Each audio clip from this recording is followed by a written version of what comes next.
여러분, 제가 현장에서 상담을 하다 보면 가장 많이 받는 질문 중 하나가 있습니다. 부모님이 자녀 통장으로 생활비나 용돈을 보내주면 이게 다 증여세 신고 대상입니까? 또 얼마까지는 안전합니까?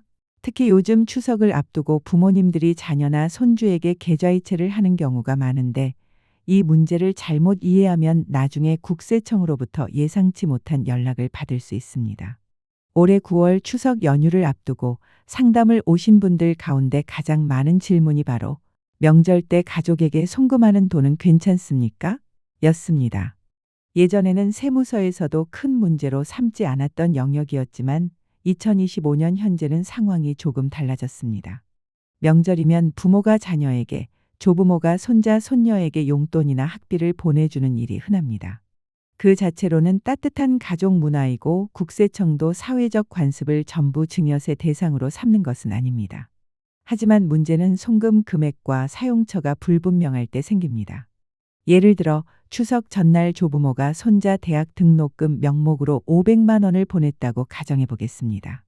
손자 계좌에 돈이 들어왔지만 실제로 등록금 납부 내역이나 영수증이 없다면 국세청은 이게 정말 교육비였는지 아니면 단순한 증여였는지를 의심할 수 있습니다. 최근 AI 기반 모니터링이 강화되면서 특히 명절 직전에 특정 가족에게 고액 송금이 몰리는 경우 자동으로 패턴 분석에 걸릴 가능성이 높아졌습니다. 또 다른 사례를 보겠습니다. 60대 의뢰인 한 분은 추석과 설을 포함해 1년에 2번 매번 1천만 원씩 아들에게 송금했습니다. 본인은 명절 선물 겸 생활비 보죠. 라 설명했지만 국세청 시스템은 이를 2년간 합산해 총 4천만 원의 반복 증여로 인식했습니다. 결국 조사 과정에서 생활비 증빙을 하나하나 제출해야 했고 준비가 부족해 불필요한 세금을 물 뻔했습니다. 여기서 중요한 점은 생활비와 증여의 경계선입니다. 국세청은 생활비라면 허용합니다. 그러나 생활비라는 것은 기본적으로 생계를 유지하기 위해 필요한 비용이어야 합니다. 실제로 월세 납부, 병원비, 등록금 같은 구체적 목적이 확인된다면 문제될 게 없습니다. 하지만 단순히 계좌에 돈을 넣어주고 그 사용처가 불분명하다면 이는 증여로 볼 수 있다는 겁니다. 그래서 저는 상담 때 늘 이렇게 말씀드립니다. 명절에 돈을 주실 수는 있습니다. 하지만 반드시 기록을 남기셔야 합니다. 이체 메모에 추석 병원비, 등록금 지원이라고 구체적으로 기재하고 가능하다면 실제 지출 내역을 함께 보관하십시오. 작은 습관 하나가 나중에 수백만 원의 세금을 막아줍니다. 또 한 가지 조심하셔야 할 점은 명절에는 다들 주는데 왜 나만 문제냐? 라는 생각입니다.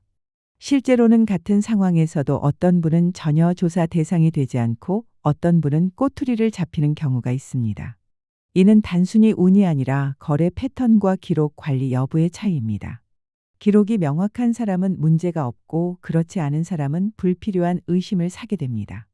2025년 현재 국세청은 추석 설 등 대규모 송금이 몰리는 시기를 집중적으로 들여다보고 있습니다. 이는 공평한 과세를 위해서도 불가피한 조치입니다. 따라서 지금은 과거처럼 명절 돈은 괜찮다 라는 안일한 생각을 버려야 합니다. 마지막으로 강조하고 싶은 것은 걱정 때문에 가족 간의 따뜻한 문화까지 포기할 필요는 없다는 점입니다. 중요한 건 투명성입니다. 받는 사람도 주는 사람도 서로 기록을 남기고 사용 목적을 분명히 해두면 됩니다. 그렇게만 한다면 명절 송금은 가족의 정을 지키면서도 세법상 안전하게 관리할 수 있습니다. 먼저 분명히 말씀드리겠습니다. 가족 간의 계좌이체 무조건 괜찮다? 그런 일은 없습니다. 국세청은 이미 2025년부터 AI 기반 계좌 추적 시스템을 확대 운영하고 있습니다. 하루 수만 건의 금융거래가 보고되는데 그중 1천만 원 이상 오간 거래는 자동으로 데이터베이스에 기록됩니다. 2025년 8월부터는 국세청 내부의 AI 빅데이터 분석 시스템이 본격적으로 도입되어 단순 금액 기준을 넘어 계좌 이체의 패턴과 빈도 그리고 연속성까지 정밀하게 들여다보고 있습니다. 예전에는 한 번에 큰 금액을 송금했을 때만 주의 대상이 되었지만 이제는 매달 같은 날짜에 일정 금액이 꾸준히 이체되는지도 자동으로 탐지합니다. 예를 들어 부모가 자녀에게 매달 300만 원을 꼬박꼬박 보내준다고 가정해 보겠습니다. 겉으로 보면 생활비일 수 있지만 국세청의 AI는 이를 정기적이고 지속적인 지원으로 분류해 증여 여부를 따져볼 수 있는 근거로 삼습니다. 다시 말해 단순히 한 번에 1천만 원이 넘지 않았으니 괜찮겠지 하는 아니란 생각은 이제 통하지 않는다는 것입니다.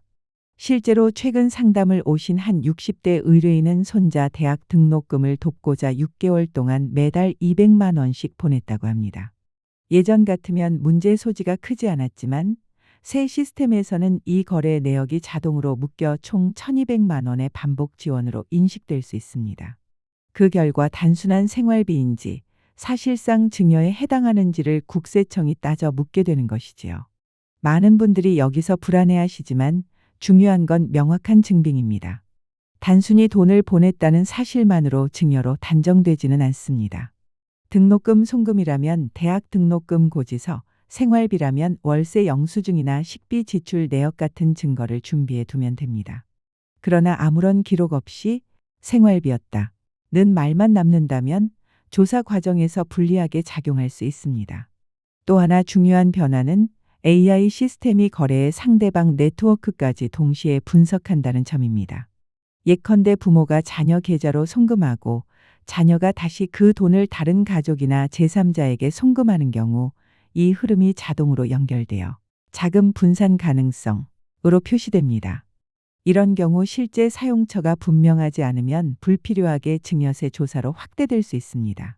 국세청은 이처럼 자동화된 시스템을 통해 하루 수만 건에 달하는 보고 내역을 사람이 직접 들여다보지 않아도 이상 거래를 걸러낼 수 있게 되었습니다. 결국 납세자 입장에서는 내 거래가 패턴 분석에 걸릴 가능성이 있다는 점을 항상 염두에 두어야 합니다. 그렇다면 어떻게 대비해야 할까요? 첫째, 가족 간 송금이 불가피하다면 반드시 거래 목적을 메모하거나 관련 증빙을 함께 남기십시오. 은행 이체 메모에 생활비, 병원비 등 구체적으로 기재하는 것도 좋은 방법입니다. 둘째, 반복적인 지원이라면 매번 똑같은 금액보다는 상황에 맞춰 변동을 주는 것이 리스크를 줄여줍니다. 셋째, 무엇보다도 투명성이 가장 큰 무기입니다. 실제 사용 내역을 설명할 수 있도록 영수증, 고지서, 계좌 거래 내역을 체계적으로 보관해 두는 습관이 필요합니다. 요약하자면 2025년 이후에 국세청은 단순히 큰 돈만 보는 것이 아니라 돈의 흐름을 본다는 점이 핵심입니다.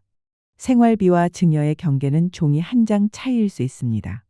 지금은 과거보다 훨씬 더 정밀하게 들여다보는 시대이니 나는 괜찮을 거야 라는 막연한 안도감 대신 기록과 준비로 스스로를 지키는 것이 현명한 대응입니다. 나는 괜찮겠지 하고 넘어가면 몇 년 뒤 세무조사 통보서를 받을 수 있다는 사실을 반드시 기억해야 합니다. 많은 분들이 오해하시는 것이 있습니다. 성인 자녀는 5천만 원, 미성년 자녀는 2천만 원까지 증여세가 없다고 들었다. 라며 그 범위 아니면 아예 안전하다고 생각하시죠. 하지만 이건 10년간 누적 기준입니다. 여러분, 이 부분에서 가장 많이 오해하시는 대목이 바로 공제 범위 아니면 신고를 안 해도 된다. 는 생각입니다. 맞습니다. 성인 자녀에게는 5천만 원, 미성년 자녀에게는 2천만 원까지는 원칙적으로 10년 동안 증여세가 부과되지 않습니다. 그런데 문제는 이걸 단순히 세금이 없으니 안전하다라고 해석해버리면 나중에 더 큰 불이익을 당할 수 있다는 겁니다. 제가 실제 상담 현장에서 만난 한 사례를 말씀드리겠습니다. 어떤 70대 의뢰인께서 성인 자녀에게 5천만 원 이내로만 송금했으니 전혀 문제없다 라고 확신하고 계셨습니다. 그런데 국세청에서 자금 출처 조사가 들어오자 예상치 못한 질문을 받으셨습니다. 그 돈의 실제 사용처가 무엇입니까? 단순히 공제 범위 안에서 증여를 했다는 사실만으로 끝나는 게 아니고 그 자금이 어디에 어떻게 쓰였는지 입증할 자료를 요구받은 겁니다. 결국 영수증, 계약서, 사용 내역을 준비하지 못해 조사 대응에 큰 어려움을 겪으셨습니다. 여기서 중요한 교훈은 공제 범위 아니라고 해도 국세청은 언제든 사용 목적과 자금 흐름을 확인할 수 있다는 점입니다. 단순히 세금이 없다는 것과 안전하다는 것은 전혀 다른 문제입니다. 국세청은 최근 AI 기반 계좌 모니터링 시스템을 도입해서 단순한 금액 기준뿐만 아니라 송금 패턴과 반복성까지 추적합니다. 예를 들어 부모가 자녀에게 매달 400만 원씩 꼬박꼬박 1년간 보냈다고 가정해 보겠습니다. 총액은 4,800만 원으로 공제 범위 안에 들어가지만 국세청은 이걸 정기적 생활비 지원인지 사실상의 증여인지 따져 묻습니다. 이럴 때 가장 확실한 방패막이가 바로 기록과 증빙입니다. 따라서 저는 늘 이렇게 조언합니다. 첫째, 공제 범위 아니라도 송금을 할 때는 반드시 이체 메모를 남기십시오. 단순히 이체라고 쓰지 말고 등록금 지원, 병원비, 월세 보조처럼 구체적으로 남기는 겁니다. 둘째, 실제 지출 내역을 영수증이나 고지서로 보관하십시오. 나중에 조사가 들어와도 이 돈은 생활비나 교육비로 쓰였다 는 사실을 쉽게 증명할 수 있습니다. 셋째, 공제 범위 안증여라고 해도 상황에 따라 선제적으로 신고하는 방법도 고려할 수 있습니다. 신고의 장점은 명확합니다. 한번 신고해 두면 그 돈은 공식적으로 깨끗한 돈으로 인정받습니다. 이후에 자녀가 그 돈으로 자동차를 사거나 부동산 계약을 하거나 심지어 주식 계좌에 입금하더라도 국세청이 문제 삼을 여지가 줄어듭니다.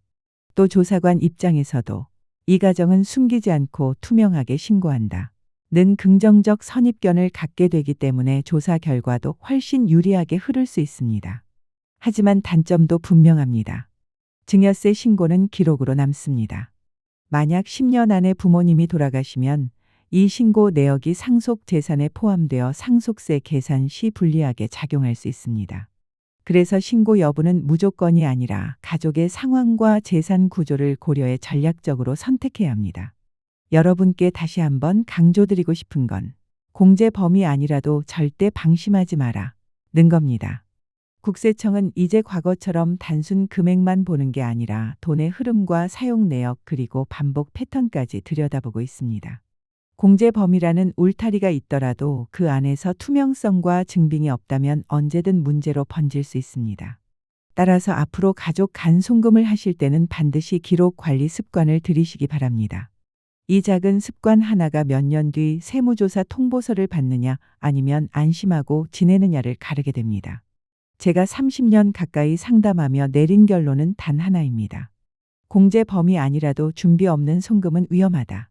이것만 기억하셔도 불필요한 걱정을 크게 줄이실 수 있을 겁니다. 그리고 반드시 정당한 사유와 증빙이 있어야 공제가 인정됩니다. 그냥 5천 미치면 괜찮다는 건 아주 위험한 착각입니다. 또 이런 말씀도 자주 하십니다. 생활비는 괜찮다고 하지 않나요? 맞습니다. 법적으로 합리적인 생활비나 교육비는 증여에서 제외됩니다. 하지만 여기에도 함정이 있습니다. 돈이 실제로 생활비로 쓰였다는 증거가 없다면 국세청은 곧바로 증여로 판정합니다. 예를 들어 손주 학원비를 내준다고 부모님 계좌로 이체해놓고 어디에 썼는지 증빙이 없으면 바로 조사 대상이 될 수 있습니다. 국세청이 모든 건을 다 조사하진 않습니다. 인력 한계도 있고 효율성 문제도 있습니다. 그러나 중요한 것은 언제 누구에게 불똥이 튈지 아무도 모른다는 겁니다. 나는 운이 좋으니 안 걸리겠지 라고 생각하는 순간이 가장 위험합니다. 현장에서 상담을 하다 보면 많은 분들이 혹시 가족 간 계좌이체 때문에 세무조사가 나오는 건 아닐까 하고 불필요한 걱정을 하십니다. 물론 국세청이 모든 거래를 일일이 다 들여다보는 것은 현실적으로 불가능합니다. 왜냐하면 현행법상 중복조사 금지 원칙이 있기 때문입니다. 같은 연도 같은 세목에 대해 2번 이상 조사하는 것은 원칙적으로 어렵습니다. 만약 국세청이 별 의미 없는 건으로 조사를 해버리면 어떻게 될까요? 정작 나중에 수십억 원대 탈루가 의심되는 사건이 생겼을 때는 조사 기회를 이미 소진해버려 오히려 큰 세금을 놓칠 수 있습니다. 그래서 실제 세무조사에 착수할 때는 굉장히 신중할 수밖에 없습니다. 또 하나 많은 분들이 오해하시는 부분이 있습니다. 1천만 원 넘는 계좌이체는 FIU에 자동 보고된다 는 말인데 정확히는 현금 입출금 거래가 보고 대상입니다.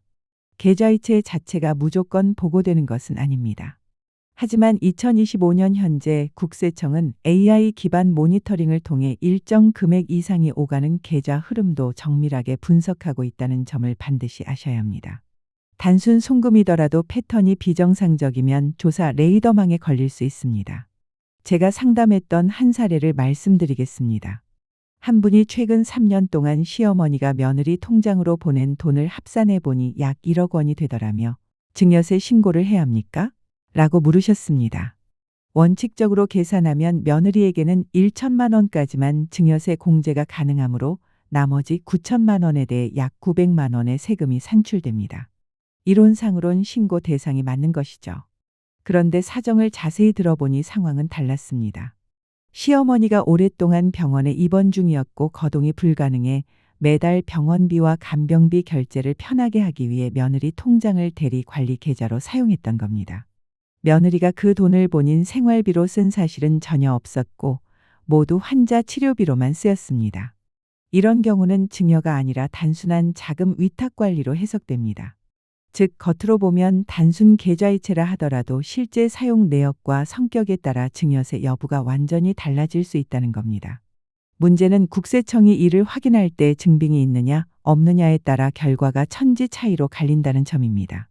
제가 상담하면서 가장 안타까운 경우가 이런 겁니다. 돈의 출발점과 최종 사용처가 모두 시어머니 본인을 위한 것이었는데 단지 중간에 며느리 통장을 거쳤다는 이유만으로 혹시 증여세를 내야 하나요? 라며 불필요하게 불안해하시는 분들이 많다는 겁니다. 국세청은 단순히 계좌이체가 있었다는 사실만으로 과세하지 않습니다. 본질적으로 그 돈이 누구를 위해 쓰였는지 실질을 보고 판단합니다. 이 원칙을 이해하면 마음이 한결 가벼워집니다. 나이가 들수록 이런 작은 돈 문제로 불안해하면 삶의 질이 크게 떨어집니다. 본질적으로 문제가 없다면 괜히 겁먹을 필요가 없습니다. 그리고 많이 물어보시는 세 번째 질문이 있습니다. 증여재산 공제 범위 이내라도 미리 증여세 신고를 해두는 게 좋습니까? 라는 부분입니다. 성인 자녀에게는 5천만 원, 미성년 자녀에게는 2천만 원까지 10년 단위로 공제가 되는데 어차피 이 범위 아니라면 세금이 부과되지 않습니다. 하지만 일부 어르신들은 그래도 신고를 해두면 나중에 더 안전하지 않을까 하십니다. 결론부터 말씀드리면 일장일단이 있습니다. 장점은 분명합니다. 신고를 해두면 그 자금이 이미 깨끗한 돈으로 국가에 증명되는 겁니다. 이후에 그 돈으로 주식을 사든 자동차를 사든 심지어 부동산 계약을 하더라도 문제될 소지가 줄어듭니다. 나중에 조사를 받게 되더라도 이분은 과세 여부와 상관없이 성실하게 신고하시는구나 하는 좋은 인상을 남겨 조사 결과도 유리하게 흐를 수 있습니다. 실제로 현장에서 보면 신고 이력이 있는 분들은 국세청 조사관이 가급적 빨리 사건을 마무리하는 경우가 많습니다. 이분은 숨기지 않고 투명하게 신고하는 성향이구나 라는 선입견이 긍정적으로 작용하는 거죠. 하지만 단점도 분명합니다. 신고를 많이 해 두다 보면 내가 의도하지 않았는데도 그 기록이 상속 재산 합산에 포함될 수 있습니다. 즉 당장은 세금이 없지만 나중에 상속세 계산 시 불리하게 작용할 수도 있다는 뜻입니다. 그래서 무조건 신고가 답은 아닙니다. 상황에 맞춰 신중하게 결정해야 합니다. 많은 분들이 잘 모르고 계신 부분이 바로 사전 증여 재산 문제입니다. 증여를 한 뒤 10년 안에 부모님이 돌아가시면 그 증여 재산은 상속 재산에 합산됩니다. 그런데 시간이 꽤 흐른 뒤라 상속인이 이게 상속에 포함되는지 몰랐다 하고 넘어가 버리면 어떻게 될까요? 상속세뿐만 아니라 가산세까지 함께 나올 수 있습니다. 억울하게 느껴지실 겁니다. 나는 성실하게 증여세 신고까지 다 했는데 왜 또 상속세로 문제가 되느냐 하고요. 하지만 세법의 원칙은 냉정합니다. 몰랐다, 의도하지 않았다는 사유는 인정되지 않습니다. 신고 내역이 남아있는 이상 국세청은 그대로 상속 재산에 합산할 수밖에 없고 직원들도 임의로 빼줄 수 있는 재량이 없습니다. 이런 현실적인 사정을 꼭 아셔야 합니다. 따라서 증여세 신고를 했다고 해서 모든 것이 끝난 것이 아닙니다. 그 내역이 10년 이내에 상속세 계산에 영향을 줄 수 있다는 점까지 반드시 염두에 두셔야 합니다. 실제로 현장에서 보면 성실히 신고했는데도 나중에 가산세까지 나왔다 며 억울해하는 사례가 적지 않습니다. 이제 네 번째 가장 많이 궁금해하시는 질문을 드리겠습니다. 국세청은 도대체 어느 범위까지 우리 계좌를 들여다보나요? 많은 분들이 걱정하시지만 다시 강조드립니다. 조사가 개시되지 않는 이상 국세청은 납세자 개인의 계좌를 마음대로 열람할 수 없습니다. 조사가 시작돼야만 금융거래 내역을 들여다볼 수 있고 이 과정에도 반드시 법적으로 정해진 절차와 동의 과정이 필요합니다. 특히 일반 사업자나 법인에 대한 조사에서도 신고 불성실 혐의가 있을 때 조사에 착수하지 처음부터 무턱대고 계좌를 들여다보지는 않습니다. 왜냐하면 계좌를 미리 열어보는 순간 조사 범위가 예상치 못하게 확대될 수 있고 절차도 복잡해지기 때문입니다. 최근 국세청 기조는 조사 건수는 늘리지 않는다. 하지만 조세 포탈이 분명히 드러나면 강력히 대응한다. 입니다. 즉 국세청도 괜히 조사 범위를 넓히는 것을 원치 않는다는 겁니다. 계좌 열람 역시 마찬가지입니다. 법적 동의 절차를 거쳐야 하므로 절대 마음대로 할 수 있는 일이 아닙니다. 그런데 상속세 조사와 자금 출처 조사는 일반 세무조사와는 성격이 다릅니다. 대부분의 경우 국세청은 본격적으로 조사를 시작하기 전에 은행으로부터 납세자의 계좌 내역을 먼저 받아 확인합니다. 왜냐하면 조사 착수 전에 내부적으로 이번 조사에서 어느 정도 세수를 확보할 수 있을지 목표치를 미리 세우는 경우가 많기 때문입니다. 이때 세무 공무원들이 제일 먼저 하는 일이 있습니다. 바로 계좌 거래 내역에서 가족 이름이나 가까운 지인 이름이 등장하는 거래부터 추려내는 것입니다. 이렇게 가족 간 자금 이동이 있는지 증여로 볼 만한 정황이 있는지를 우선적으로 확인하는 겁니다.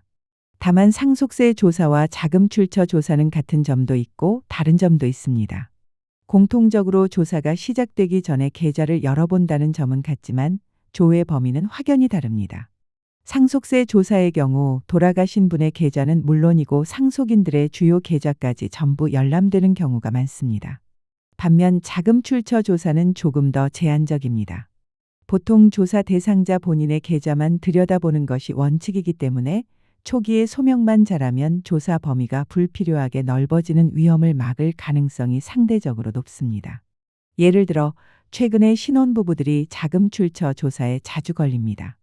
전세 자금을 마련하면서 부모님으로부터 2억, 3억 정도의 지원을 받는 경우가 많기 때문입니다. 이런 경우 자금 출처 조사가 개시되더라도 우선은 본인 계좌만 열어보기 때문에 준비만 잘하면 조사 확대를 피할 수 있습니다. 그러나 상속세는 다릅니다. 돌아가신 분의 계좌뿐만 아니라 상속인 계좌까지 동시에 열람되기 때문에 미리 준비하지 않으면 대응이 훨씬 까다로워집니다. 실제로 저희 사무실에서도 상속세 상담을 진행할 때는 처음부터 상속인들의 계좌 내역을 전부 받아두고 나중에 문제가 될 만한 거래들을 미리 정리해 공유합니다. 또 상담 과정에서 제가 꼭 확인하는 질문이 있습니다. 바로 부모님의 건강 상태입니다. 왜냐하면 상속이 발생하면 조사 과정에서 모든 금융 거래 계좌가 한 번에 열리기 때문입니다. 따라서 상속세 조사를 대비하려면 사전에 계좌 흐름을 꼼꼼히 파악하고 정리해 두는 것이 가장 현명한 준비가 됩니다. 그래서 상속세의 경우에는 조사 기준 금액과 재산 상태를 미리 정확히 파악해 두는 것이 무엇보다 중요합니다. 사전에 준비를 잘 해두면 실제 세무조사가 시작되었을 때 훨씬 더 차분하고 확실하게 대응할 수 있습니다. 오늘은 지난번 영상에 이어 가족 간 현금 거래를 할 때 많은 분들이 잘 모르고 계셨던 부분을 추가로 정리해 드렸습니다. 첫째, 모든 거래가 무조건 문제로 이어지는 것은 아니라는 점. 둘째, 단순히 가족 간 계좌 이체가 있었다고 해서 증여세로 바로 이어지지 않는다는 점. 셋째, 증여세 신고를 꼭 해야 할 때와 굳이 하지 않아도 될 때의 차이를 구분하는 법. 넷째, 상속세 조사의 경우는 다른 조사와 달리 계좌가 광범위하게 열리므로 사전 준비가 필수라는 점. 이 네 가지를 잘 이해하고 계신다면 앞으로 가족 간의 자금 거래를 하실 때 불필요하게 불안해하지 않으셔도 됩니다. 나이가 들어가며 돈 문제로 괜히 마음을 무겁게 할 필요가 있겠습니까? 본질을 정확히 이해하고 준비할 건 준비한다면 가족 간 자금 거래는 걱정할 일이 아니라 일상적인 관리의 한 부분이 될 수 있습니다. 여러분의 노후는 더 단단하고 걱정보다는 안심으로 채워져야 합니다. 그러니 오늘 말씀드린 내용을 잘 기억하시고 필요하다면 미리 전문가와 상담해 두시길 권해드립니다.